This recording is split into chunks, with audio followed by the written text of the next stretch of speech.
Серьезно? Да, я весила 38 килограмм.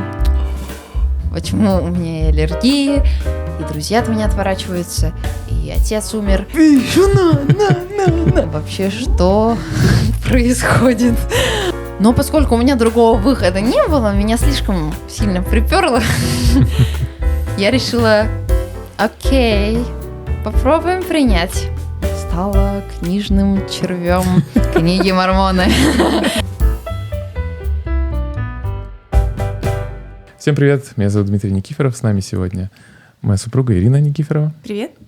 Добро пожаловать на подкаст «Святые последних дней», где мы разговариваем про Евангелие, евангельские темы, о том, как Евангелие может укрепить взаимоотношения, поможет выстроить взаимоотношения с Богом, укрепить семьи, ну и так далее. Все, что связано с такими возвышенными темами, с Богом. И сегодня у нас очень интересная тема и замечательный, интересный гость, которого мы сейчас вам представим. Итак, сегодня у нас в гостях Елизавета Игнатьева. Как официально. Лиза Игнатьева.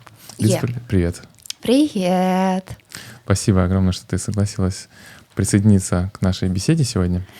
Беседа у нас сегодня очень интересная, и мне кажется, будет очень полезна вообще всем слушающим, потому что мы люди, мы живем на земле, которая как бы такая не идеальная, мы тоже не идеальные, и мы сталкиваемся с разными испытаниями, трудностями в жизни.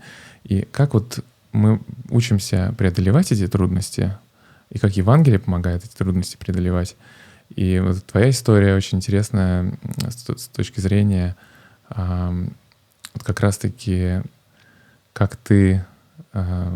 Ну, в общем, давай ты сама расскажешь, чтобы я Спойлерить. не буду спойлерить. Как фильм, основанный на реальных событиях. Да. Что-то такое. Да. Но прежде чем ты расскажешь историю, пожалуйста, представься немножечко, расскажи о себе, о своей семье, откуда ты и так далее. Я же не знаменитая, поэтому не все Пока меня что. знают. Пока что. Посмотрим. Окей. Хорошо. Меня зовут Лиза. Что сказать? Моя семья вообще родом из Татарстана. Вот, так что я татарка, мы все татары. Вот. И потом переехали в Санкт-Петербург, так что большую свою часть жизни я жила в Санкт-Петербурге. Вот, у меня есть старший брат Глеб, который живет сейчас в Венгрии. Вот у меня есть сестра, которая живет со мной, и мама. Вот, все старшие, я младшая, что мне нравится. Вот. Что сказать еще хорошего? Мне надо рассказывать прям про себя information. В общем, мне 19 лет, я учусь в университете. Как видно по мне, я люблю яркие вещи всякие. Вот, люблю цветочки, люблю цвета, люблю шить. Вот это... Эту толстовку я шила сама. О, новенькая. Да. Прикольно. Вот. Яркая такая, да, солнечная. Да, мне нравится. Лиза, расскажи, пожалуйста, немножечко вот о истории твоей в церкви. Как вы присоединились? Я подготовилась. Я знаю историю того, как мы присоединились, потому что мне мама рассказывала. Вот. Но я у нее спросила еще раз, потому что нужно было узнать поподробнее, потому что я знала коротко, что вот так вот и вот так вот, но мне было на самом деле самой интересно узнать, как это произошло. Все началось с того, что у меня есть дядя, это брат моей мамы, и он очень любопытный человек, я бы так сказала, очень экстравертный. Любознательный, да, любознательный, любопытный и общительный. Вот. И он переехал раньше нас в Петербург вместе со своими детьми и женой. Вот. И как-то встретился с нашей церковью. Он рассказывал, что он встретил миссионеров, и они пригласили его пойти в церковь. И поскольку он любопытный, он пошел. Вот. И... Это как раз та история, где любопытство на самом деле играет хорошую роль, да? Yes, да. Вот. И, в общем, они с мамой очень часто общаются по телефончику, созваниваются, вот. И он позвонил ей в 90-х годах, получается, тогда. Вот. Прошлого века. Прошлого века. Да. Вот. Обалдеть. Ну да, прошлого века. Мама у меня такая, долгожительница. Просто нам повезло жить на стыке двух веков. Да, это очень круто. Вот, и, в общем, он позвонил и рассказал такую вещь. Он сказал маме, что в его семье и в семье моей мамы рассказывалось о том, что есть Бог, и они читали, в принципе, Библию иногда.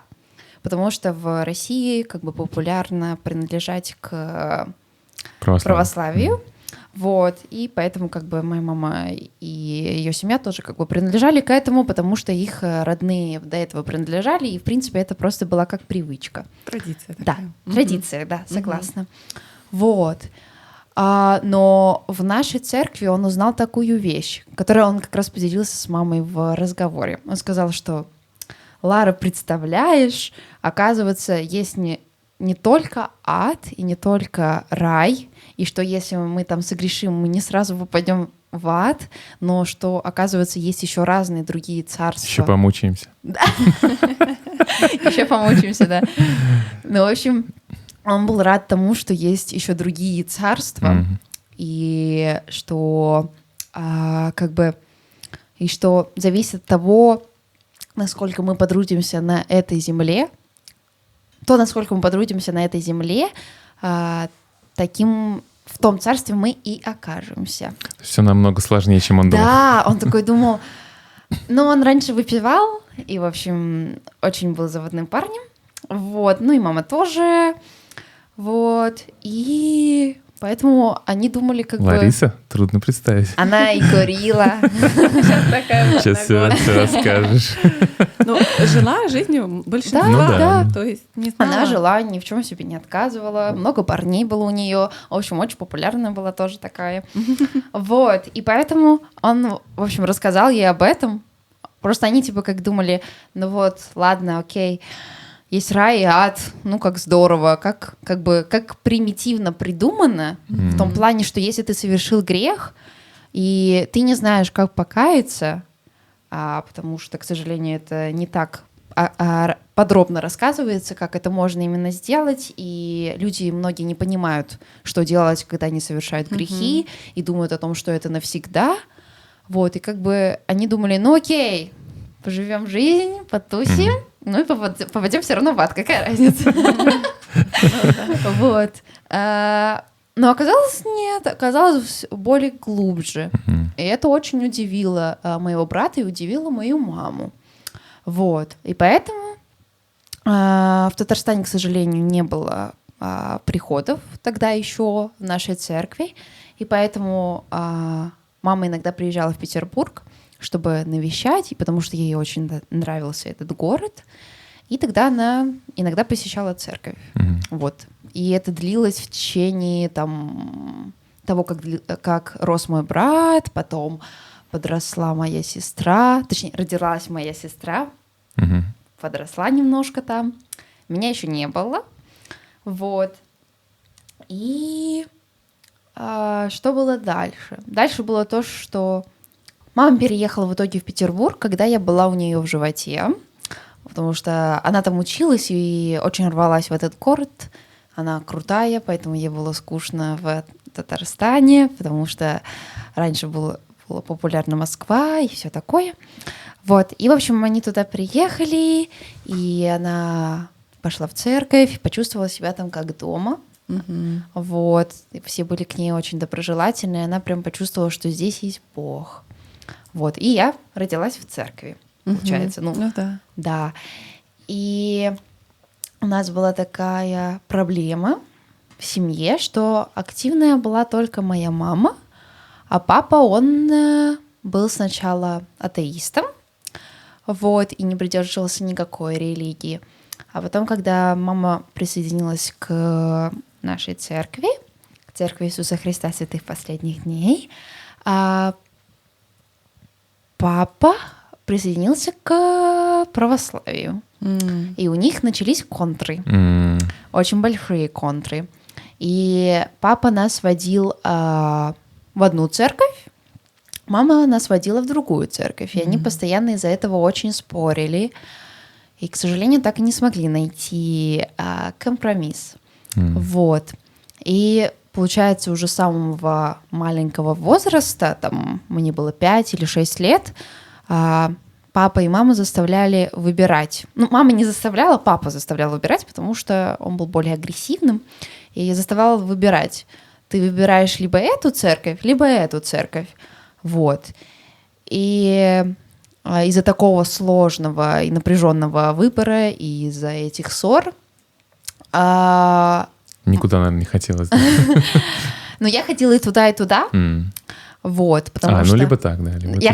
В принципе, мы ходили туда и туда с сестрой. Брат сказал, что он не будет ни ту и ни ту сторону принимать, поэтому он просто, ну, как бы сказал, что я буду как посередине лучше. Я не хочу, чтобы вы ссорились, и поэтому я не буду принимать ни одну религию.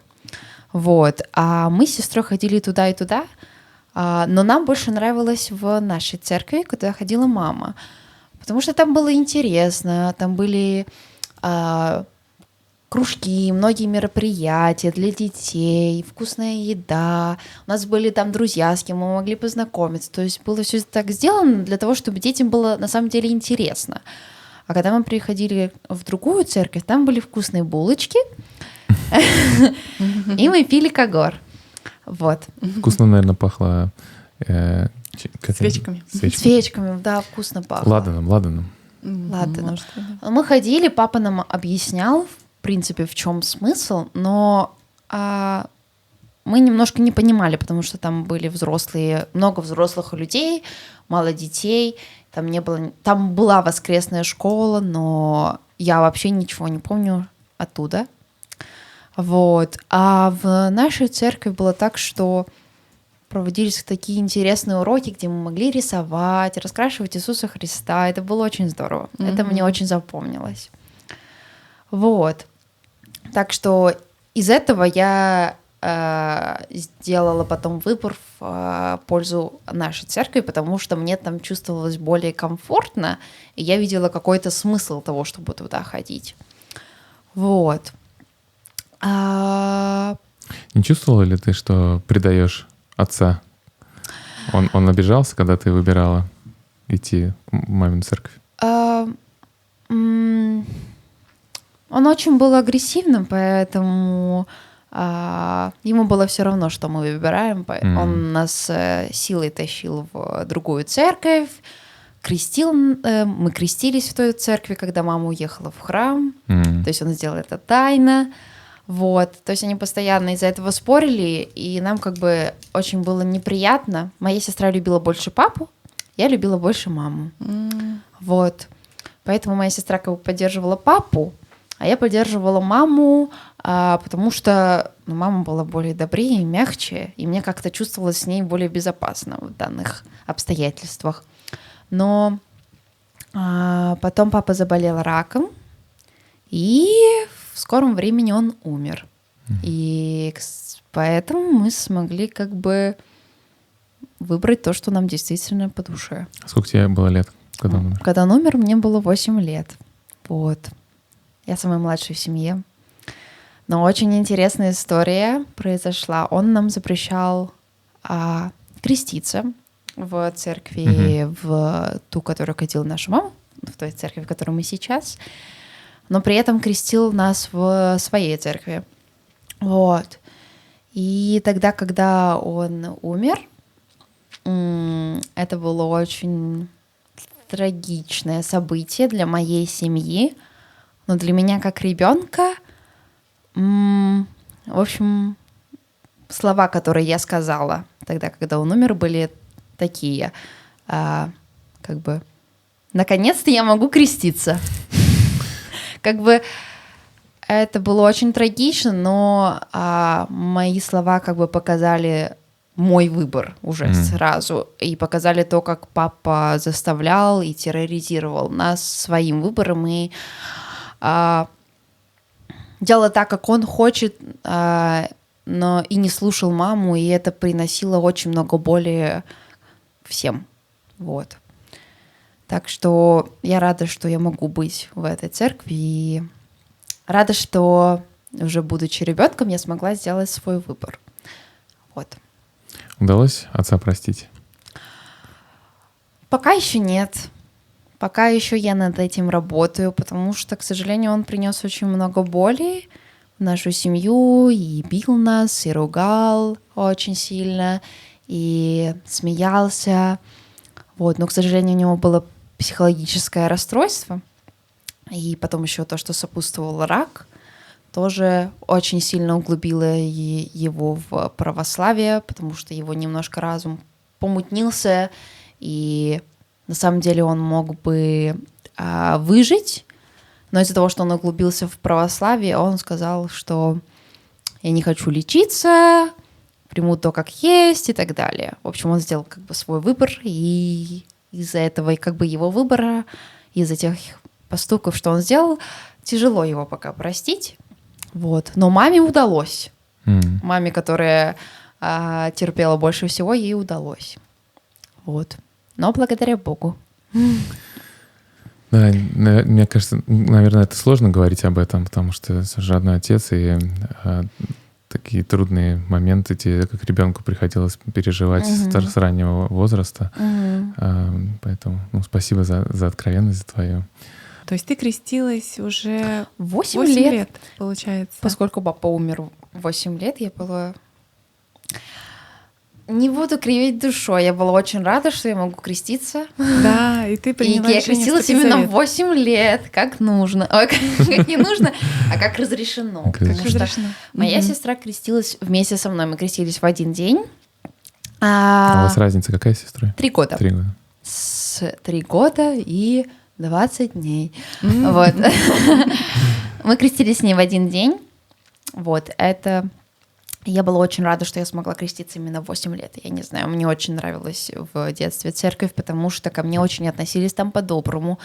И это было единственное место, потому что дома не было добра, и были постоянные ссоры, и это отражалось на то, что как я общалась с друзьями. Я не выражала агрессию, но постоянно чувствовала себя тревожной, постоянно чувствовала страх.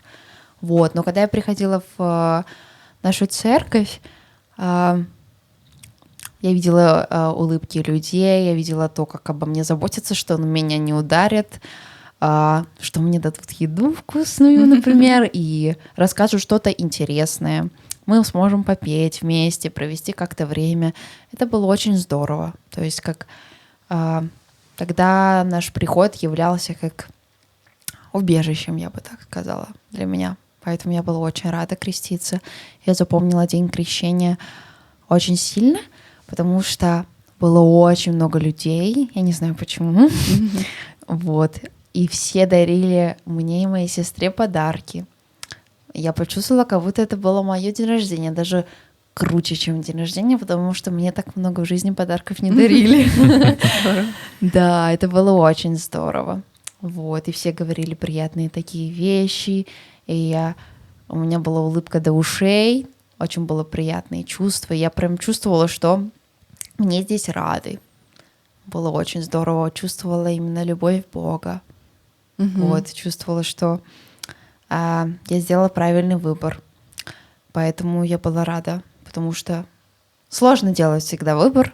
Вот, боишься последствий каких-то, боишься, что кого-то разочаруешь своим выбором, своими словами. Вот. Но я до сих пор не жалею, что я сделала этот выбор. Так, продолжая, хотела тебе задать вопрос. Получается, крестившись, ты росла, и было ли твоей верой уже испытание? Вот, или просто все естественным образом уже было? Расскажи. Но в детстве все-таки я больше полагалась.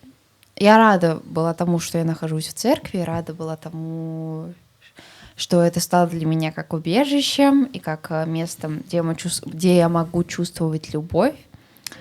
Вот. Но свидетельство я не обрела так быстро. Вот, мне кажется, я его брала в подростковом возрасте, может быть, несколько лет назад. Потому что когда я была ребенком, я больше полагалась на мамино свидетельство, потому что я доверяла ей. Потому что моя мама очень честный и хороший человек, и я доверяла ей, доверяла тому, во что она верит. Поэтому я ходила как бы с ней в церковь, ну и мне там нравилось. И я чувствовала там любовь, и поэтому я хотела приходить больше и больше. Вот. Но друзья в моей школе, школьные друзья, они как бы не были, никто не был членом церкви. Можно сказать, мама мне такую штуку говорила, что, представляешь, Лиза, во всей школе, где учатся там 2000 человек, только ты одна член церкви, тебе нужно этим поделиться. Вот, я думаю, как я могу поделиться? Страшно же. Вот. Выйти на сцену и всем рассказать. Слушайте. Да. И мне было очень сложно делиться этим, потому что у меня как бы был плохой опыт того, как реагируют люди, точнее, мой папа, самый близкий человек мне, за исключением мамы и братьев и сестер. Вот, и поэтому было очень страшно этим делиться, и поэтому как бы мы в церкви соблюдаем заповеди, и мы не курим, не пьем, не ругаемся матом, стараемся, не ругаемся матом, вот, прилично одеваемся, вот, как просит нас... Шьем себе одежду. Да. Ну нет, конечно, по желанию. В общем, делаем то, что просит наш Господь, потому что Он хочет, чтобы мы были в безопасности. Но других детей в школе этому не учили. Не всех. Как бы некоторые знали тому, что их родители учили тому, что не нужно ругаться матом и так далее. Но по поводу там пить, курить, как бы все говорили, жизнь одна, почему бы не попробовать и так далее. Вот. И в этом происходили мои испытания, потому что меня спрашивали, почему ты не пьешь, почему ты не куришь, почему не соглашаешься с нами пойти там потусить, в воскресенье пойти на день рождения. В детстве было очень сложно не ходить на день рождения в воскресенье, потому что меня приглашают на день рождения, я хочу пойти. Вот. И не буду кривить душой, я ходила. Но потом перестала. В детстве я еще ходила, но потом как бы я поняла значимость воскресного дня, как он влияет на неделю. Вот. И поэтому перестала ходить по воскресеньям, потому что дни получались какими-то скомканными в воскресный день. В итоге я повеселюсь, и также неделя проходит, и я вообще, в принципе, забываю о Боге, забываю о том, что Он просит делать, и получаю двойки за контрольные. Не просто так, конечно же. Вот, потому что по воскресеньям мы общаемся с Богом и возобновляем с Ним заветы, и уделяем Ему время. И таким образом Он в течение недели уделяет нам время, чтобы помочь написать контрольную работу. Вот, например. Лиза, на самом деле, у многих людей это занимает всю жизнь, чтобы понять этот принцип. Так здорово, что ты прям вот в таком возрасте смогла понять. Сколько тебе вот примерно было лет, когда ты поняла, что день субботний, он особенный день? Окей. Тоже история есть по этому поводу. Я хотела ходить на воскресенье. Я хотела ходить на день рождения, но моя мама была против. Она мне объясняла, почему не надо ходить, но я как бы этого не принимала, потому что я хочу веселиться. Меня друзья приглашают не каждый день на день рождения. Я хочу поесть вкусную еду, подарить подарок, сходить в кино. Как бы у нас тогда семья была не особо богатая, потому что мама довольно бедная, потому что мама одна работала, многодетная семья, папы не было. Вот, так что сходить на день рождения — это был огромный праздник, потому что я могу поесть там разных штук, которые не могу поесть дома. Вот. И поэтому я ходила, в принципе, я ходила в церковь, но когда были дни рождения, я ходила на первый час и потом уходила. Вот, то есть не оставалась на воскресную школу. И будь здорова. И, в общем, в один день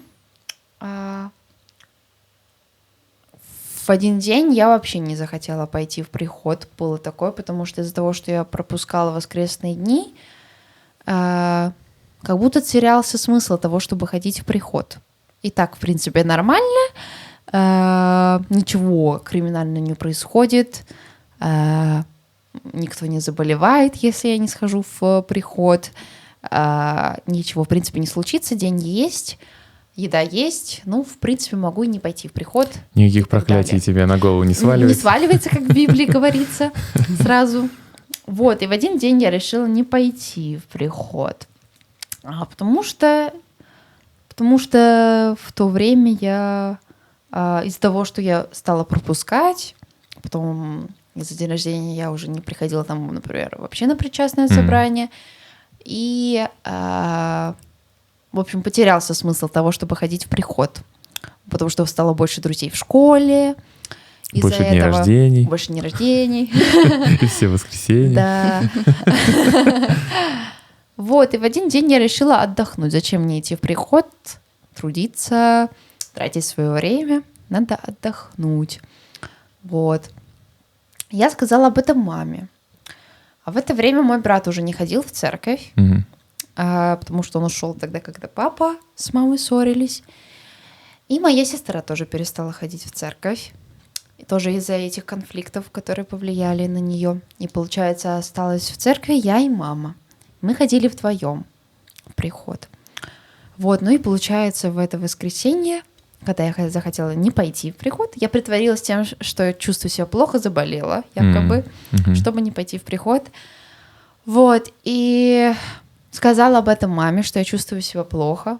Мама очень расстроилась, потому что ей нравилось, когда мы ходим вдвоем. Она чувствовала, что все-таки хоть какая-то часть семьи ходит вместе с ней, и не было бы так одиноко. Ну, в приходе ей не было одиноко, но все равно это по-другому, когда ты ходишь с семьей. Да, конечно. Вот. Она расстроилась из-за этого и сказала, поскольку она мне доверяет, она поверила мне, что я заболела, и она сказала: хорошо, Лиза, будет очень жаль, конечно, очень жаль, что ты не идешь, вот, мне будет тебя не хватать, но хорошо, я пойду.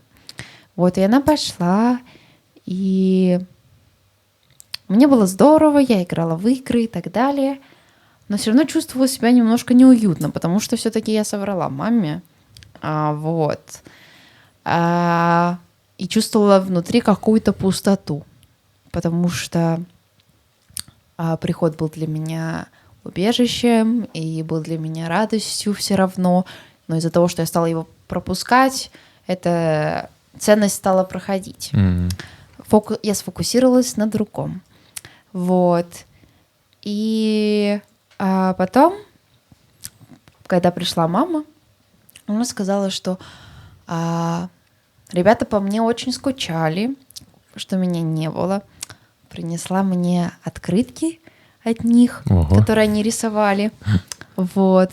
Что было очень приятно. И мне стало очень стыдно, что я не пошла. Я об этом рассказала маме, что я соврала ей. Она, конечно, заплакала, потому что она расстроилась, что я соврала, и я обычно не вру, а в этот раз соврала. Она расстроилась, и ей очень стало грустно, потому что она чувствовала, что она остается одна, что и брат мой ушел, ну, один ее сын ушел, муж ушел, и еще дочь ушла, и что и вторая дочь, что ли, уйдет. Вот. Ей было из этого очень грустно. Вот. И с того времени я стала стараться говорить своим друзьям, что я не могу ходить по воскресеньям, потому что я не хотела, первое, что я не хотела расстраивать маму, вот, потому что я ее очень люблю, и потому что ей и так было очень тяжело. И второе, мне было так приятно, что люди обо мне помнят из церкви, что даже нарисовали мне открытку, и когда я в следующий раз пришла, все были очень рады меня видеть. Вот, это было очень приятно. Вот. Такая история, мне кажется, бальзам каждой маме, когда дочка или сын говорит такое: я не хочу обидеть маму, поэтому я вот так делаю. Но если это хорошая вещь, конечно, если не очень, то... Ну да. Здорово. Спасибо тебе огромное, что рассказала эту историю. Что привело тебя к твоему обращению? Вот расскажи, пожалуйста. Когда я была тинейджером, подростком, я очень любила есть всякую Да ладно ж говоришь. фигню. Джанк-фуд, короче. Джанк-фуд. Особенно Макдональдс. Это просто моя любовь была. Всякие мороженки. Я нормально не питалась. Пельмени, сосиски. Это все в Макдональдсе было? Нет. Ну, в общем, что я ела? Ну, в общем, пельмени, сосиски, Макдональдс. Это все, что я ела. Я не ела там какие-то овощи, фрукты. Зачем мне это нужно? Это невкусно. Вот. Ну, зная Лизу, тяжело представить, что это когда-то было. Я все еще люблю. Ну, теперь пончики. Вот. Но, в общем, да. И однажды, вдруг с того ни с сего, очень резко, у меня вдруг появилась аллергия на хлопушки. Я еще очень любила хлопушки, такие сахарные, присахарные. Хлопушки, что такое На хлопушки? завтрак что-то, да, Хлопушки, наверное? хлопья с молоком. Хлопья с молоком. Мы их называем штучки почему-то. Штучки. Это ж дети кто-то называл. Штучки, как мило. Вот. Хлопушки очень... Но они тоже очень неполезные, потому что в них очень много сахара и очень мало насыщения и всего такое, но я это очень любила, потому что это тоже очень вкусно. И дети это любят. В общем, я это ела, и однажды в один день я это ела на завтрак, и у меня пошла сильная аллергия. Я не знаю на что и почему, вот. Но у меня пухло горло, я не могла дышать, вот. И мама, конечно, очень перепугалась, мы пошли к аллергологу, вот. И аллерголог сказал, что у вас никаких аллергий нет, мы сделали анализы, у вас никаких аллергий нет, может, вы просто переели. Слишком много хлопушек. Слишком много хлопушек. Вот. И, в принципе, я тогда немножко поубавила есть штучки. Вот. Но потом эта аллергия вновь вернулась, но она уже вернулась на следующий класс, в 8 классе, вдруг на молоко. Я очень любила сырники из творога, вот, и там больше варенья и всего такого, вот, и однажды мама мне их приготовила, я их ела, и случилась такая же аллергия. У меня пухло горло, я не могла дышать, я задыхалась, как отек Квинки называется, вроде бы как. Я задыхалась, и это не проходило 2 часа, скорая не приезжала, у нас очень медленно ездят скорые. Это плохо. Вот, в общем, скорая не приезжала, и мы не знали, что делать. Я, в принципе, выпила от аллергии. Это не помогало. И... Ну да, не сразу действует. Не сразу, но через 2 часа помогло. Я не знаю, как я продержалась нормально, не дыша, 2 часа. Но, в общем, это помогло. Вот. Сходили снова к доктору, и он сказал, что аллергии никакой нет. Мы анализы сделали, все в порядке. Может быть, вы опять что-то переели. Вот. Сырников уж я не переедаю, это уже перебор. Вот. Но я тогда... Мне стало страшно из-за того, что у меня пошла аллергия. Я решила перестать есть молоко на какое-то время. Это было очень сложно, потому что молоко везде. Да. Во всей еде. Вот. И очень сложно найти что-то без молока. Вот. Из-за чего я очень сильно похудела. Очень сильно. И у меня началась тревожность, страхи. Сил не было. Учиться сил не было. Все время было холодно. В общем, все вот эти штуки, когда ты неправильно худеешь и отменяешь какую-то еду. Ничего себе. Вот. Ну, потому что молоко состояло у меня в основном в рационе. Ну Я да. ела бургеры в Макдональдсе, как я могу не есть бургеры, а не с сыром, вот, хлопушки и так далее. И из-за этого я стала возмущаться очень сильно. Меня стало бесить то, что все мои одноклассники и друзья могут есть, и только у меня у одной вдруг аллергия. С чего это вдруг, за что у меня такое, как бы, такая трудность. И что я такого заслужила? У меня и так был злой отец, а теперь тут мне и аллергия. Я не могу есть свою любимую еду, должна есть какие-то гречки и что-то такое. Что это вообще такое? Каши не люблю. Вот. Началось у меня большое возмущение в сторону Бога. И я не могла с этим все смириться. Вот. И долго страдала с этой аллергией. Но потихоньку потом уже, в принципе, можно сказать, привыкла, что оно у меня есть. Я пыталась есть что-то с молоком, но у меня опять та же самая аллергия происходила. Этот отек винки.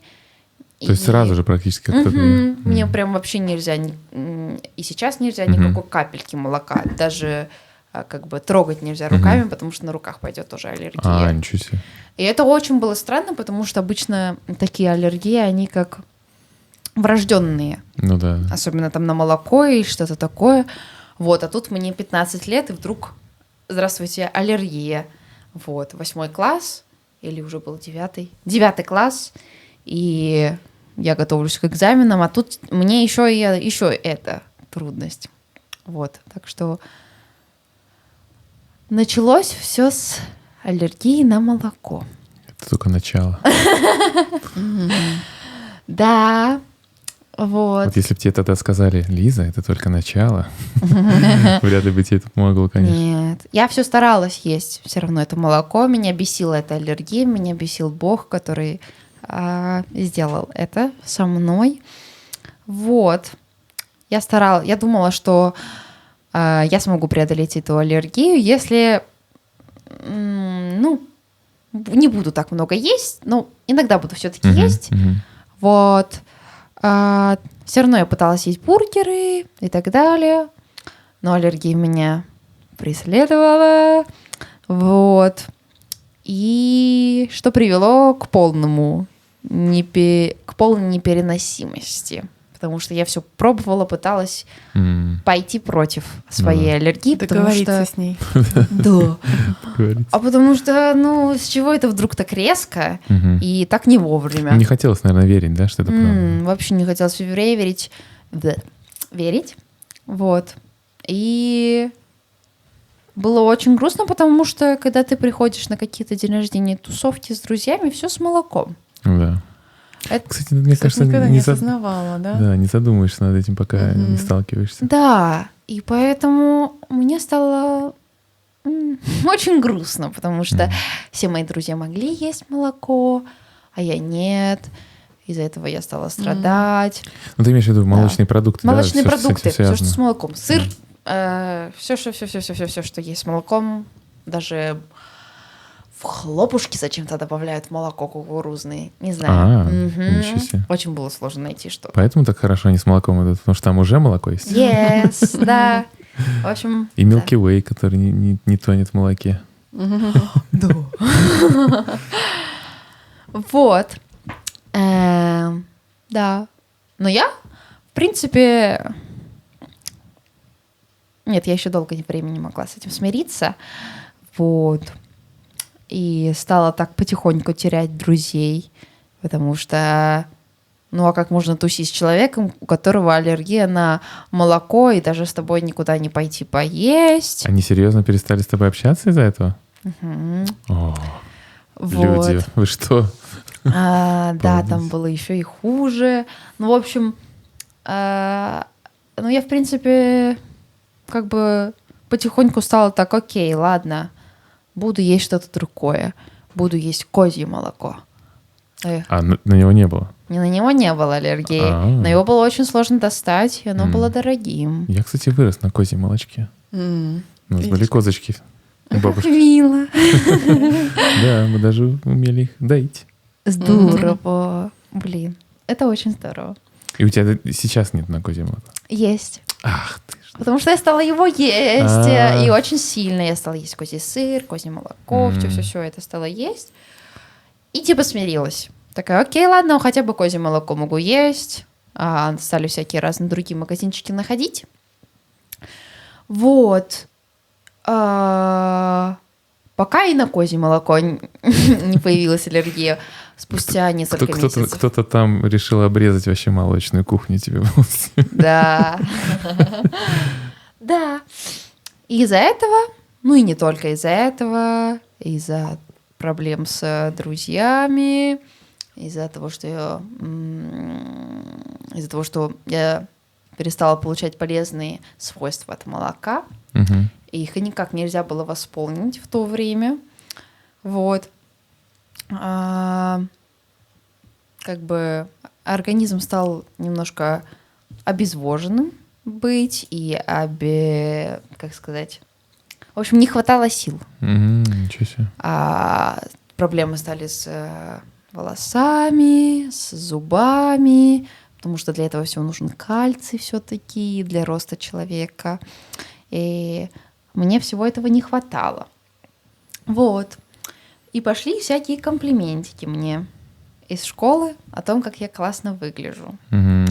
Я сначала немножко похудела из-за этого молока, а потом прибавила в весе. Я тут. А потом прибавила в весе, потому что я налегала на то, что можно было есть, на крупы и так далее, а это на семечки, на все такое, на картошечку фри. Еще, наверное, это не давало тебе прям чувство насыщения, да? То есть тебе хотелось все время есть, да, а при этом... И поэтому я поправилась. И еще тогда я закончила заниматься танцами из-за травмы ноги. Это тоже послужило тем, что я поправилась. И тогда И тогда пошли прекрасные комплиментики от моих любимых одноклассников. И не только одноклассников, друзей, в принципе. Вот что-то ты поправилась, а что в джинсы уже не влезаешь?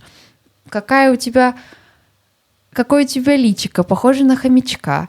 И вот все вот такое вот. Ну, типа, не особо приятно слышать подростку, девочке, которая только формируется, особенно от мальчиков, и, возможно, которые ей нравятся, такие вещи.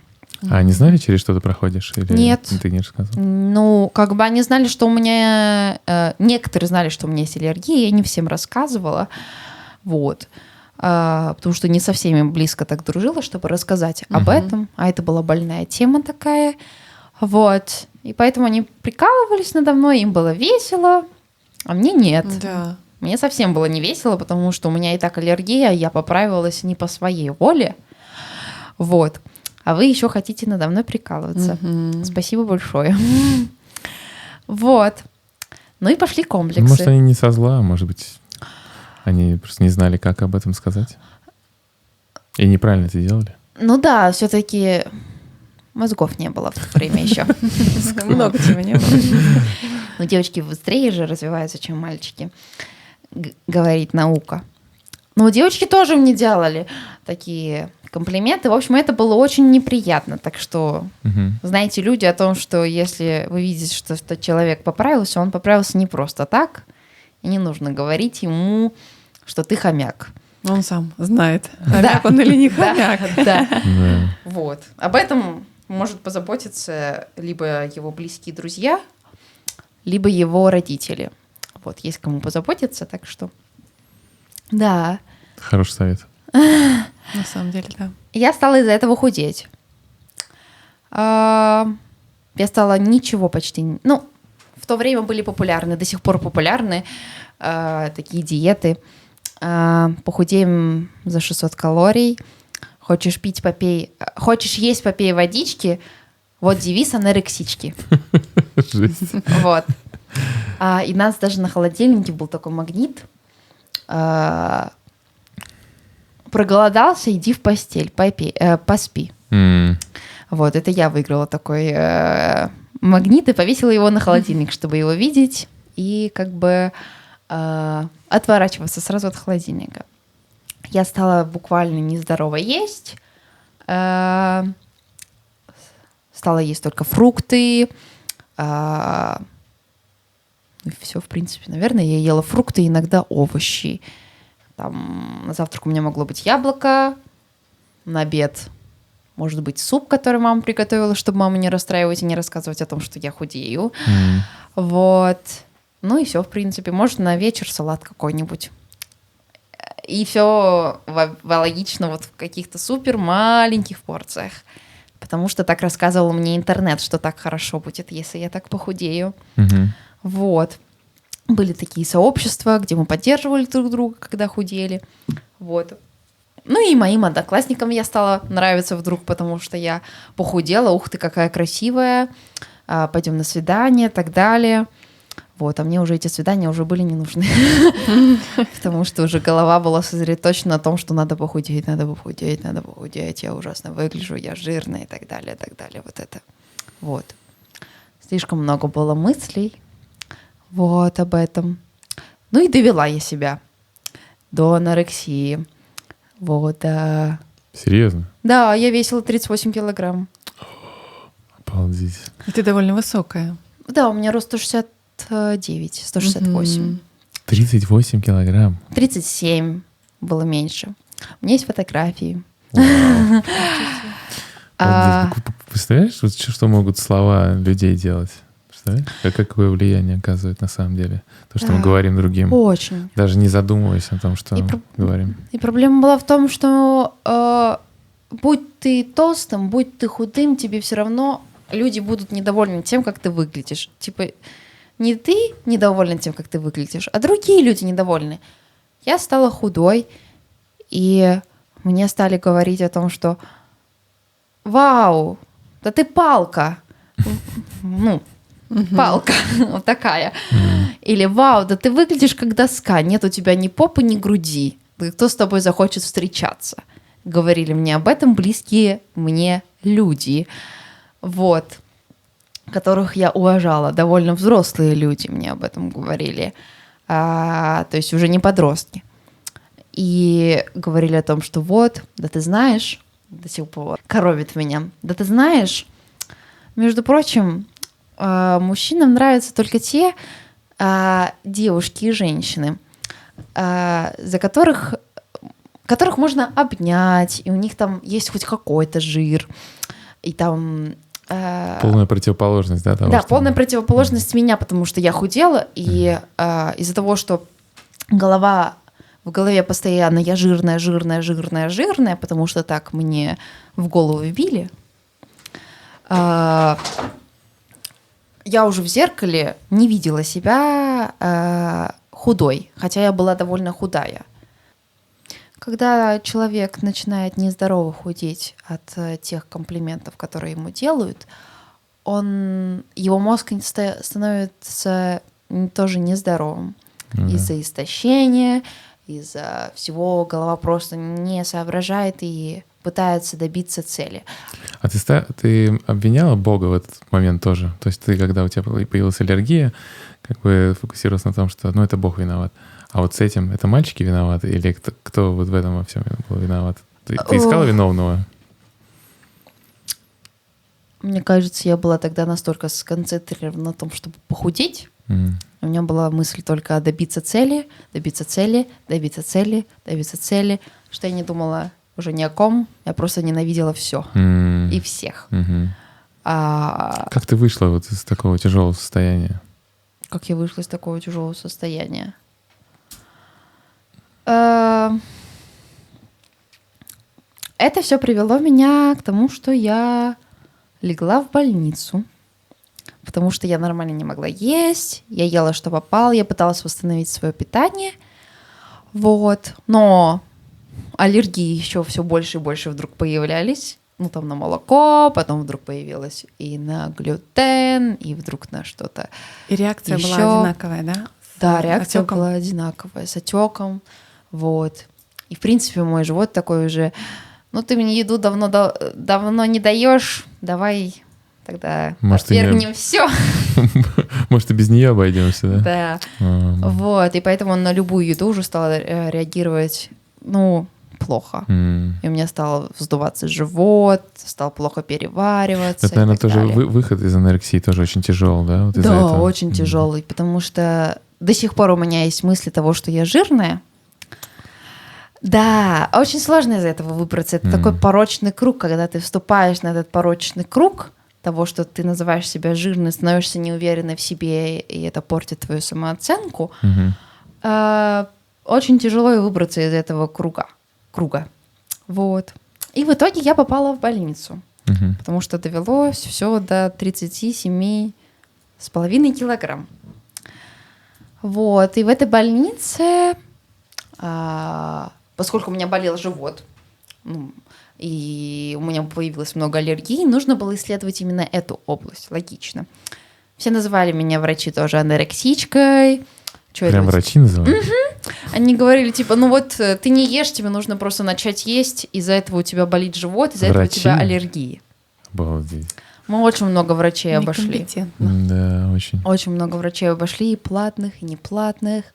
Все мне не верили тому, что я действительно не могу есть. А я тогда уже не могла есть не потому, что я не хотела. Я уже хотела начать есть, вот, потому что я уже сама заметила, что что-то у меня сил нету, что-то мне ничего не хочется делать, что-то у меня в голове ужасно все кружится. Я прям не могла нормально двигаться. Я начинала есть и пыталась восстановиться, вот, но вес не увеличивался нисколько, наоборот, уменьшался, что привело как раз к анорексии. То есть я похудела там, в принципе, до 40 килограмм или до 40 с чем-то, вот, и пыталась восстановиться, но не получалось. И из-за этого мы обратились как раз к доктору, потому что уже была проблема не в том, что я не хотела восстанавливаться. Вот. Ну и меня срочно положили в больницу, вот, и стали делать обследование. Вот. К тому времени, поправочка, друзья уже многие от меня отвернулись, потому что я стала депрессивная, потому что сил у меня нету, плохие мысли, проблемы, которые я переживала с отцом, тоже вернулись ко мне в психологическом ударе. Вот. И друзья стали мне говорить, ну, слушай, с тобой некомфортно, с тобой нельзя потусить, с тобой нельзя туда пойти, ты лежишь в одной больнице. Такая токсичная. Вообще. Лежишь в одной больнице, лежишь в другой больнице, зачем нам вообще с тобой возиться и так далее. И вообще там до свидания. В общем, так они мне сказали, многие, что меня тоже повергало опять.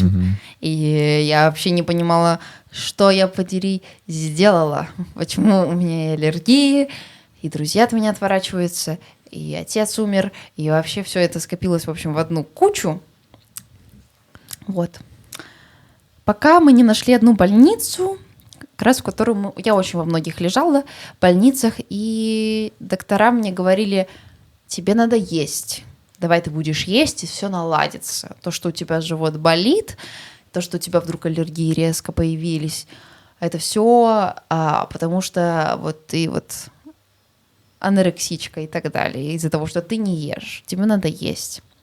Я к тому времени уже нормально ела, я ела уже нормальные порции, а веса нету. Я могла съесть там 2 тарелки еды сразу, вот такие большие, и ни насколько не поправиться вообще. Я могла так есть каждый день, ничего не помогало мне. Вот, и легла я в одну больницу, которую посоветовали мне. Провели мне они операцию серьезную, потому что тогда уже у меня живот вот таким стал, как у беременной. Очень вздулся и постоянно болел в течение 2 месяцев. Вот. И сделали мне операцию и сказали, что у вас есть хроническое заболевание. И что как бы его нужно лечить, и что оно как бы будет с вами до конца жизни. И тогда те врачи поверили мне, что я не просто какая-то сумасшедшая анорексичка, которая притворяется, что что-то ест, а что-то не ест, там плюет еду или что-то такое. Они действительно увидели ужаснейшую картину у меня внутри, в органах, и стали срочно меня лечить. Вот. И получается картина: здравствуйте, аллергия, здравствуйте, хроническое заболевание. С чего вдруг мне, и еще и друзья все ушли от меня, чувствую себя ужасно одиноко. Вот. И это случилось со мной в конце 9 класса. Вот. Это какой-то такой возраст, да, нежный, когда Да. как раз-таки друзья очень важны. Да, согласна. Да, и, не случилось, в общем, началось в 9 классе. Вся эта каша продолжалась с аллергиями, с анорексией, с похудением до 10 класса, и потом до 11 класса. 2 года, в общем, все это продолжалось, пока мы искали врача, который может что-то хоть сделать. Вот. Ну и в это время я была очень ожесточена против Бога, потому что буквально друг за другом говорили мне о том, что я некомфортная, депрессивная, лежу долго по больницам, что со мной вообще можно делать, зачем меня вообще поддерживать, бесполезная я и некрасивая. Вот. Поэтому перестали со мной дружить. Очень много людей. Вот. И осталась у меня только моя семья. Вот. И несколько друзей. Вот. Но с ними все равно я чувствовала себя одиноко. Очень одиноко. И очень депрессивно, потому что не было смысла мне жить. Не было смысла мне вообще дальше строить какую-то жизнь. Бог мне не помогает. Зачем он сделал мне такое заболевание? Все эти аллергии, друзья от меня отвернулись. Папа. И вообще, что происходит? Можно так сказать. Остановите землю. Да, Лиса, иду. да.